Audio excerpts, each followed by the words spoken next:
So today we are starting statistical measures of asset returns. Okay, the chapter number 3 of quants, central tendency and dispersion. We have already discussed about central tendency. I have explained you about mean.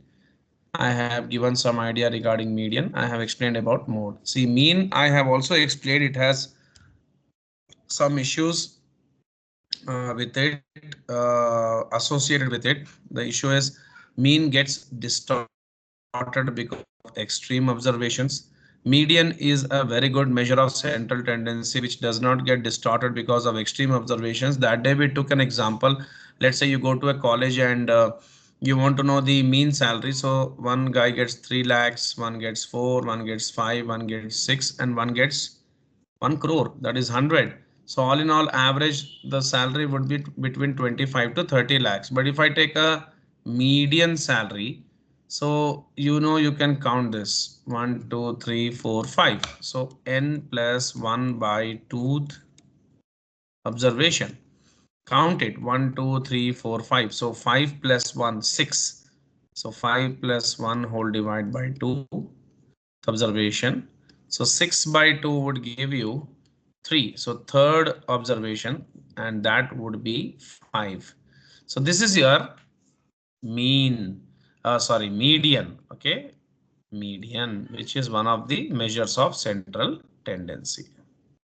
So once you get this median, you are convinced and satisfied that this is the package which in reality the students in the college are getting.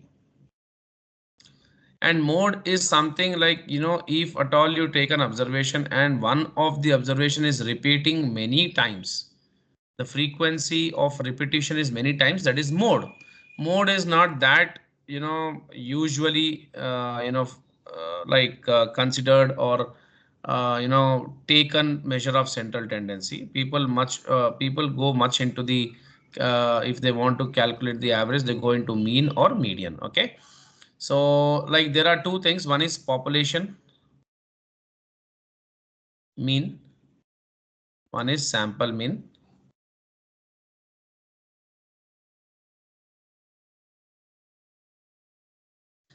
See, if I take India into consideration and I want to find out the population of the country India, okay, I cannot directly count every person from the north part of India to south and east to west. I can only find out the population approximately of a country like India by taking certain samples. I will take Telangana's population as a sample and will try to find out the India's population. Okay, you can find out the population only if you take some samples. With the help of samples only you can reach to the population. So this is the formula of a sample mean, whereby you have small n. Okay. Median already explained, outliers case also explained. Outliers is nothing but I have explained you that mean gets distorted because of extreme observations. Extreme observations, what I'm speaking about right now, are nothing but the outliers. There is a question in front of you. Why don't you do this question fast? Let me check what's the answer, what the answer you're giving to me.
23. Yeah, so what we can do is, just a second. So first you have to arrange them in ascending order: 15, 21, 23, 15, 21, 23, 25, 30. 1, 2, 3, 4, 5. Like five observations. So 5 plus 1 by tooth, term or observation. So 6 by 2 is 3. So your answer would be 23. That is your median value. Okay. Just can you go for this question? Suppose we add a sixth manager to the previous example with a return of 28%. Just calculate and tell me the answer for this.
Twenty-four.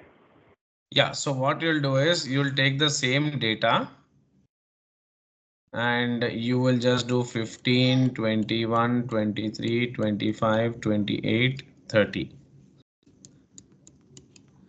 6 plus 1 by 2 observation. 7 by 2 is 3.5. 1, 2, 3. 3.5 lies between third and fourth observation. So 23 plus 25 by 2. How much? 24. 48 48 by 2. 2. So 48 by 2 would be how much? 24. 24. So that is your answer. Okay. Now mode. I already told you what is mode. What is the most repeated one in this? I guess 28. That is the mode. Okay. So you should understand one thing. When a distribution has one value that appears most frequently is unimodel. So this is unimodel series. When a data set has two or three values that occur most frequently, it's called bimodal or trimodal. If let's say 30 is repeating two times, it will be a bimodal series. If 25 is also repeating two times, it will be called as trimodal series. Okay.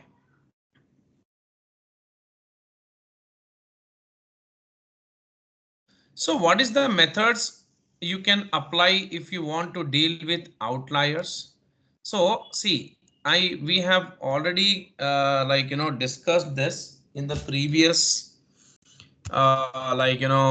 class. In some cases, a researcher may decide that outliers should be excluded from measure of central tendency, because outliers can impact your decision making. Outliers can distort the mean and give you a wrong picture about the data. So one technique is to use a trimmed mean. That means you will trim the mean, you will remove the outliers. A trimmed mean excludes a stated percentage of most extreme observations. So a 1% trimmed mean, for example, would discard the lowest 0.5 and the highest 0.5 of the observations. That means you may have two outliers. One is in the negative side, that is the lowest outlier, and one will be the positive side, that will be the highest outlier. So 0.5% of this would be removed and 0.5% of this would be removed. That is what is called trimming the mean. And one more technique is to use Windsorized mean. This is also one of the examples. This is also one of the ways to remove the outliers from your observation. What are you going to do in this? Instead of discarding the highest and the lowest observations, we substitute a value for them. So to calculate a 90% Winsorized mean, for example, we would determine 5th and 95th percentile of the observations. Substitute the 5th percentile for any values lower than that and substitute the 95th percentile for any values higher than that. So what are we doing? We are not removing any values exclusively here, but what we are doing is we are keeping the data in some range. What are we doing? So if someone asks you a question, what is the 90% Winsorized mean? So what you'll do is uh, fifth and see 90 lies between what 5 and 95, right? 95 and 5 difference is 90. So what we'll do for anything which is less than 5. So substitute 5th percentile for any values lower than that. Let's say I'm speaking about 2. If you see 2, you put 5 in place of 2. Okay, and if you see 98, you put 95 in place of 98. That means you're keeping the things in this range only.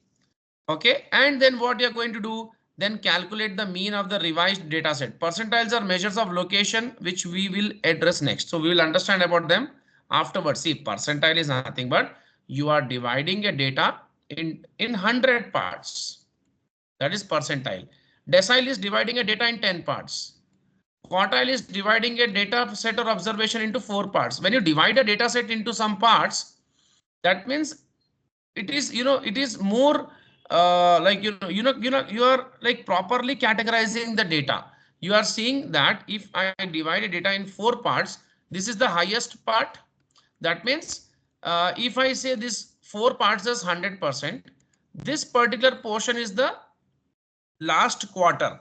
Okay, last part of this particular data. This is the third quarter, second quarter, and first quarter. So we see what data lies in these quarters, and if we want to find out the answer for some like some we have collected some data and we want to interpret something out of that data. That means we want to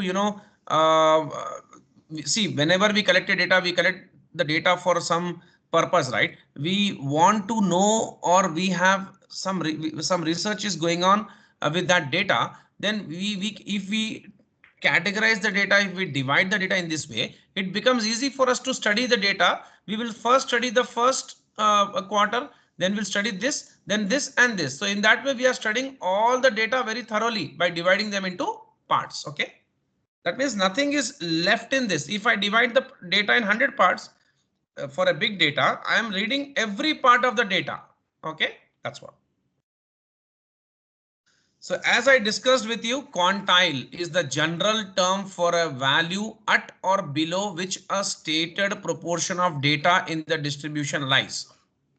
So that's what they are saying is this is nothing but a general term to represent all this what I have discussed with you to show that either the data lies at this point or below this point. Okay, for example, quartile distribution is divided into quarters. That means I divide the data into 4 parts. So if I want to know something about that first part, my first part lies below this particular area. That means in this area. And then my second, like if I want to study about the second part, I have to study in this area, then third part, and then fourth part. So general quantile is the general term for a value at or below which a stated proportion of data in the distribution lies. At, like, see, below the first quarter this, like above the last quarter this, okay, above the second quarter this. That means if I tell you something, this entire data is the 3/4 of the data set and this entire part is 1/4 of the data set. What does it mean? This is 75% of the total data. Like that, you can understand that this, and if you have divided the data into parts, you can understand like how much proportion of data set what you're looking into lies in what kind of area, or if I consider this entire part, 75% of the data is this. Okay, in which I want to find something. Now what I'm saying, you can understand this one. Note that any quantile may be expressed as a percentile. For example, the third quartile So third quartile is 3n by fourth term. The third quartile partitions the distribution at a value such as 3/4 or 75%. Of course, if I speak about third quartile, this is first quartile, second quartile. Okay, I'll just put it neatly. 1, 2, 3, 4. First quartile, second quartile, third quartile. 75% of the data is here. Okay, so 75% of the observations fall below this value. Thus, the third quartile is the 75th percentile, that you should understand. So third quartile is also called as 75th percentile. Why? Because if I take quarter 25, 25, 25, okay, this 25, 25, 25 makes 75. So this is one first quarter, second quarter, third quarter. So third quarter is equal to dividing a data into 70 parts. How 70 parts? See, percentile is nothing but dividing a data into hundreds. Okay, hundreds. Okay, by 100. So if you take this 25, 25, 25, 75. So third quartile is also called as 75th percentile. Okay, and the first quarter is called as 25th percentile. So difference between the third quartile and first quartile, that is 75th percentile minus 25th percentile, is called as interquartile range. Yes, see what is interquartile range? Q3 minus Q1, that is third quartile minus first quartile. Okay, third quartile is also called as 75th percentile and first quartile is also called as 25th percentile. So difference between these two can also be said as difference between these two, and difference between any of these two is nothing but interquartile range. Okay, now we are going into the next part. See what is range first. Range is largest value minus smallest value, or largest observation minus smallest observation.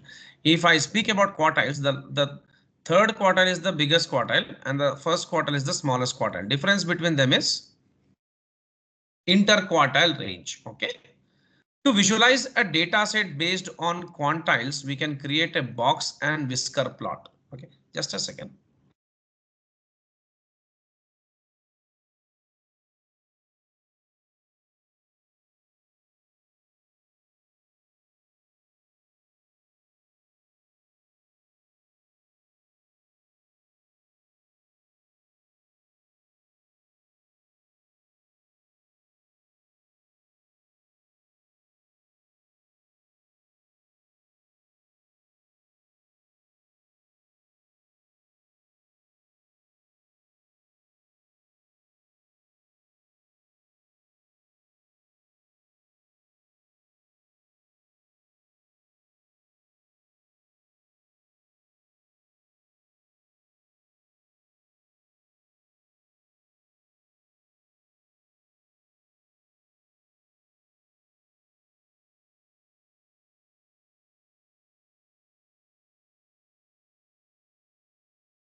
So now what is this box and whisker plot to visualize a data set? If you want to see a data, okay, visually, that means the data is something, if if you frame that data in any kind of representation, whether tabular or diagrammatic, it becomes easy for you to understand the details of the data. So if you want to visualize a data set based on quantiles, we can use a diagram like box and whisker plot. We'll see what that mean. See, this is box and whisker plot. You see, the data is ranging from 0 to 100. And you see that this is the largest observation, this is the smallest observation, this is the median. That means you find most of the data in between this largest and smallest, that is median. So above this, you can see this is more of the last quarter, like that. It will go from here 75. This is the first quarter, okay. And first quarter is 25, then this is the second quarter, which is median almost. This is the third quarter and fourth quarter. You can divide the data into any ways, okay. So this is a visual, this visually you can check the data. Now I have explained you about range. Range is nothing but largest value minus smallest value. You can see the range here. The largest value is 30 and the smallest value is 12, and this is the range of 5-year annualized total returns for 5 investment managers is given 1, 2, 3, 4, 5. You can see the data. The data's highest value is 30 and the lowest value is 12. What is mean absolute deviation? See, there is a property in case of mean. The property is sum of the deviations from mean, that is sigma x minus x bar, will always be equal to 0. How? If I take an observation like X, the returns of 5 years return of a company, 10, 20, 30, 40, 50. Let's say my mean is 30, and I'm taking deviation of this mean from all the observations. X minus x bar, 10 minus 30 minus 20, 20 minus 30 minus 10, 20 30 minus 30, 0, 40 minus 30, 10, 50 minus 30, 20. So if I just do the summation sigma x minus x bar, you will get what? 0.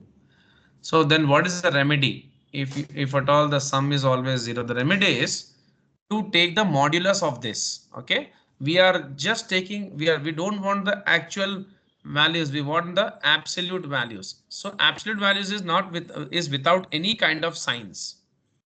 Absolute values without any kind of signs. So how it goes? 10, 20, 30, 40, 50, x minus x bar modulus.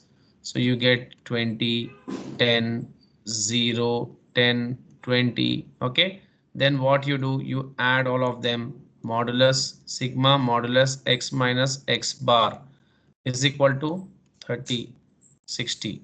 And then sigma x minus x bar in modulus divided by n will give you the mean of your data, 5. That would be how much? 12. Is it right? Mean absolute deviation, that is, the formula is x minus x bar divided by n. That is, this is mean absolute deviation. That means you have removed the negative signs. Henceforth, you can get the total of this data and divide by number of terms. This is mean absolute deviation. That means average of deviations. Simply speaking, average of absolute deviations. Okay. This was as per my data. Now this is your data. Just do this.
Finished?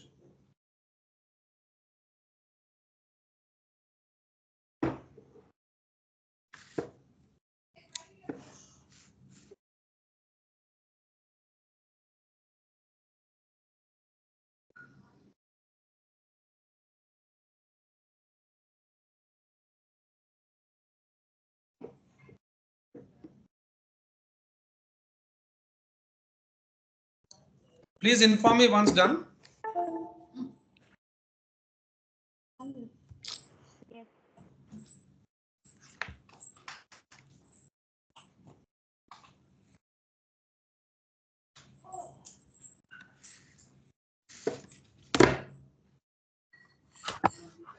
Sure.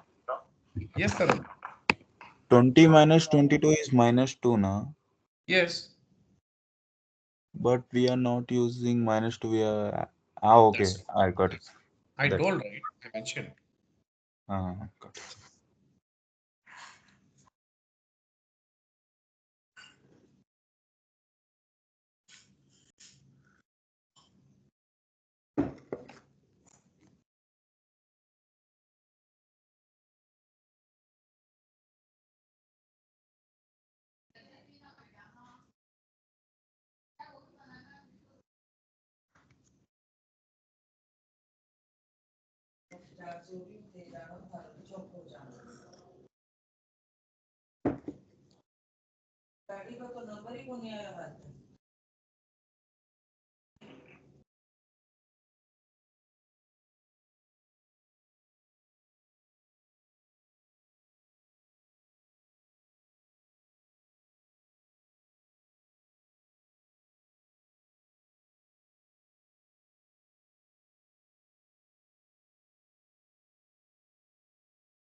Next, sample variance. So what is variance? See, variance shows the volatility in a particular data. That means whenever you invest your money in any kind of investment option, you cannot be firm or certain about your returns, that your returns are going to be some X%. Okay. Let's say if you invest in SBI bank's stock, you cannot say that always 10% or 12% is your expected is what the return you would be getting. No one is certain about this. So if I make a diagram here, this is a normal distribution. 10% is my expected, return. My return can be 12% or my return can be 8%. Okay. The 2% more or 2% less, the returns are because of various factors in the market, because of which the stock prices are going up or down. That is called volatility. It can be due to risk. Okay, risk is the factor because of which the returns may increase or decrease. That risk, if you want to study, you can study with the help of variance or standard deviation. But the problem with standard deviation you cannot directly calculate. If you want to calculate standard deviation of a data, you can calculate only after calculating the variance of data, because variance, the root of variance is the standard deviation of the data. Okay. So when we use standard deviation and when we use variance, let's say if I speak about uh, getting a a pair of a pant stitched from a tailor. So I would give him the measurement and at times, not like 99.9%. I'm sure that the tailor will exactly stitch with the measurements which suit me. But there can be a 0.1% chance or 1% chance that the measurements may vary. Okay. So that if I have to measure the variation in the pant size or something, I have to measure that in terms of length, right? Centimeters or millimeters, whatever. So there standard deviation comes into picture. But if I have to see, if I want to know the average area of some like if I have to buy a very big estate and I want to know the average area in which I have to build one particular house, it will be in terms of square meters. Square meters is always measured, area is always measured in terms of square meters. Their variance comes into picture. Okay, like I'm trying to deeply explain you the concepts because what happens interchangeably, variance and standard deviation will be used to indicate the risk factor. These two are the terms to indicate risk in a particular investment. But where ideally you have to use standard deviation, where you have to use variance is what I'm explaining you. And standard deviation cannot be directly found out because again the problem of sigma x minus x bar by n. Deviations from the mean I have taken and I'm taking the average of deviation. That is not possible because this will always be zero. So again I have to square it. Just a second, just a second.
Now coming to next point, as the things are going here. Yeah, I have explained you right about that. And